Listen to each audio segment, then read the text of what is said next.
நீனாவை police arrest பண்ணதுக்கப்புறம் நந்திதாவோட பசங்களை நந்திதா வீட்டுக்காரன் நான் வீட்டுக்கு கூட்டு போகிறேன்னு சொல்கிறேன். இவங்க அலோவ் பண்ண மாட்டேங்கிறாங்க. நீனாவை போலீஸில் போட்டு கொடுக்குற ஐடியாவே கொடுத்தது நந்திதாவோட எக்ஸ் பாய் ஃப்ரெண்டு தான். இவனும் இப்போ இந்த பசங்களை வீட்டுக்கு கூட்டு போயிட்டு நீ ஒழுங்காக சரின்னு சொல்லிட்டு போகிறான்.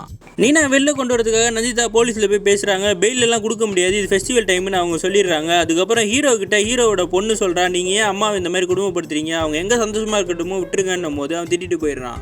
நந்திதா நீனாவை போய் நேரில் மீட் பண்ணுறா. அப்போ நீனா கேட்குறான், உன் ஹஸ்பண்டுக்கு இன்கம் டேக்ஸ் டிபார்ட்மெண்ட்டில் யாரையா தெரியுமான்னு கேட்கும்போது ஆமாம் தெரியும்னு சொல்லி ஒருத்தர் பேரை சொல்கிறா. அப்போ தான் நீனாக்கு ஞாபகம் வருது, ரியா சொல்லியிருப்பா இந்த பேரில் ஒருத்தர் 3 தடவை இவனுக்கு கால் பண்ணியிருக்காங்க அப்படின்னு உடனே இவன் கன்ஃபார்ம் பண்ணிக்கிறா. நந்திதா சொல்கிறா, என் புருஷன் தான் உன்னை அரெஸ்ட் பண்ணுறதுக்கான எல்லா வழியும் பார்த்துருப்பான்னு சொன்ன உடனே நீனா சொல்கிறா, எனக்கு தெரிஞ்ச ஒரு லாயர் இருக்காரு, நீ அவரை நேரில் பார்த்து என்ன பெயிலில் வெளியே எடுக்கிற வெளியே பாருன்னு சொன்ன உடனே இவளும் கிளம்பி போகிறா. நீனாவை பார்க்கறதுக்கு நந்திதாவோட எக்ஸ் பாய் ஃப்ரெண்டும் ஜெயிலுக்கு வந்திருக்கான். இவ பார்த்துட்டு உனக்கு என்ன வேணும்னு கேட்குறா. இப்போ தான் கரெக்டாக இருக்கேன், எனக்கு சந்தோஷமாக இருக்குன்னு அவன் சொல்லிட்டு இருக்கும் போது நீ எனக்கான எதிரி கிடையாது, என்ன ஜெயிலில் போட்டது யாருன்னு தெரியும், நீங்கள் கிளம்புன்னும் போது அவனும் சிரிச்சுக்கிட்டே நக்கலாக அங்கேருந்து